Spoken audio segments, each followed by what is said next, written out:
Same topic, वही time value of money, 5वां chapter, 13वां edition, managerial finance. Question number आपका मैं 13 करके देता हूँ, थोड़ा सा ही टेक्निकल है, कुछ ज़्यादा मुश्किल ये टॉपिक नहीं है। तो मैं रीड आउट कर रहा हूँ सवाल को। वो कहता है Jim Nance has been offered an investment that will pay him 500 3 years from today. अब ये जो 500 हमें मिलना है ये 3 साल के बाद मिलना है, तो इसको हमने फ्यूचर वैल्यू का नाम देना है। ये $500, ठीक है, और ये 3 साल के बाद है, ठीक हो गया जी। उसके बाद हमें कहता है if his opportunity cost, opportunity cost से मुराद भी वही इंटरेस्ट रेट होता है हमारा, जिसको हम बाज़ का डिस्काउंट रेट भी यहाँ पे कहते हैं। वैसे डिस्काउंट का लफ्ज़ी मतलब और होता है, कंपाउंडेड एनुअली, यानी कि साल में एक दफ़ा इंटरेस्ट मिलेगा। और आगे हमें कहता है फिर सवाल में what value should he place on this opportunity today, यानी कि टुडे वैल्यू बतानी है आपने। सबसे पहले इसकी प्रेजेंट निकालनी है। ये तो आसान है, लेकिन इसकी दूसरी और तीसरी रिक्वायरमेंट थोड़ी सी समझने की है।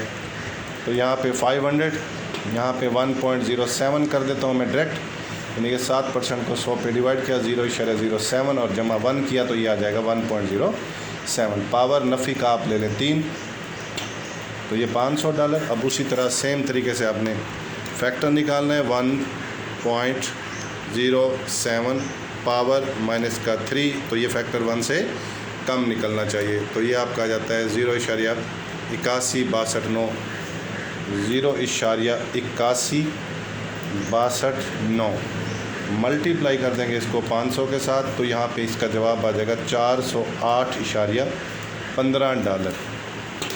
ये तो बहुत आसान था, लेकिन आगे देखें। नंबर 2 हमें कहता है,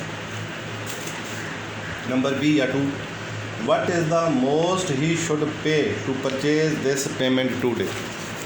मतलब वो कहता है कि आपको पेमेंट मिलनी है 500 3 साल के, इसको किस कीमत पर आज ख़रीदा जाए, तो उसकी जो प्रेजेंट वैल्यू है। तो इसका सिंपल जवाब लिखें, द अमाउंट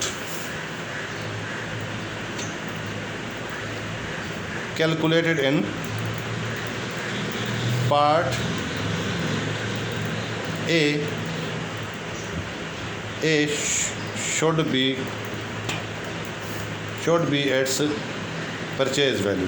तो इसकी परचेज वैल्यू जो है ना, वो वही रकम है जो हमने अभी निकाली है। नंबर सी हम करते हैं 3, if Jem can purchase this investment for less than the amount calculated in part A. वो कहते हैं पार्ट ए में जो रकम आपने निकाली उससे कम कीमत पर अगर आप इसको ख़रीदना चाहते हैं,